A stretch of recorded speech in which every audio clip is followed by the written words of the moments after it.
After 11 grueling days of fishing, I've hooked what could be the biggest totally freshwater river monster I've ever had on my line.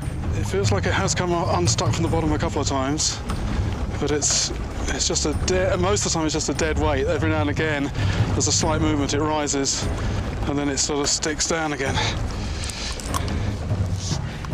Rays stick themselves to the bottom. Prying them off is like pulling the plug out of the river. This just feels like a dead weight, a dead weight. That could be in a tree, it could be in a tree. It's using all its bulk and the flow of the river to defeat me. What I'm going to do, I'm just going to take the boat upstream a little bit, and I'm just going to apply some pressure just from the other side, because if it is in a snag, possibly, if I can just get a different angle on it. Jose has to maneuver very precisely in the strong current. That's the tail hitting the line, tail hitting the line. With a fish like this, I'm not in control. All I can do is react.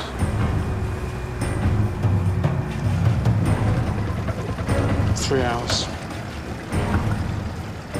This is my longest battle ever, beating even the South African bull shark that took 2 hours and 45 minutes.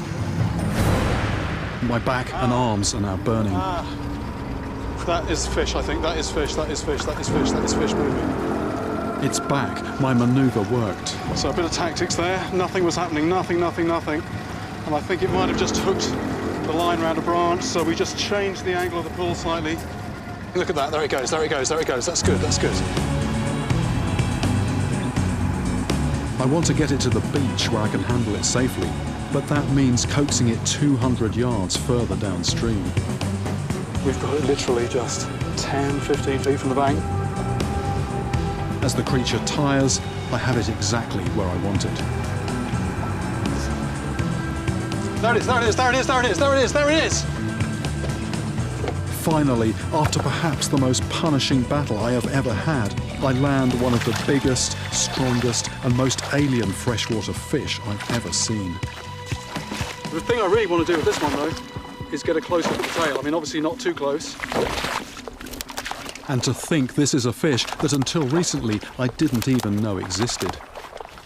The Chucho de Rio is unlike any other ray I've come across. Okay, nearly 53 inches.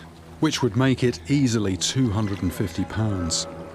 But what really makes this species stand out is that it is a killer, with a weapon as brutal as a medieval mace, like a club fortified with rusty nails, which it drives in with its massive bulk. I might have to just kneel on top of the animal. Okay.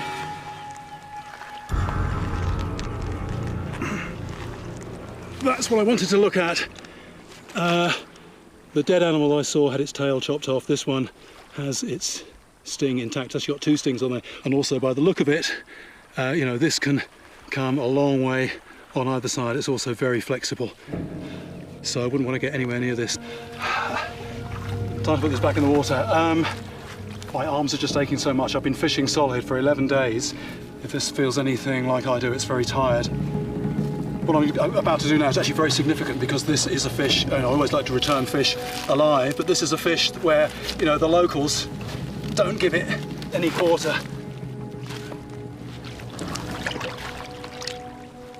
This stingray has evolved to survive in totally fresh water. In fact, it is now thought to be incapable of living in the sea. Just bent over it here, I'm just not seeing the shape of the fish at all. I've just got this huge broad back with this amazing pattern on it.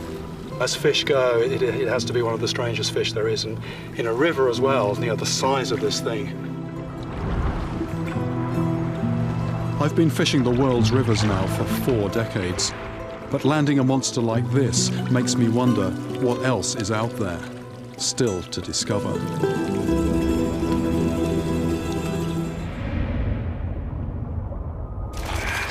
It's an arms war down there. Everything's got teeth. Everything is eating everything else. Oh, crunch. Oh.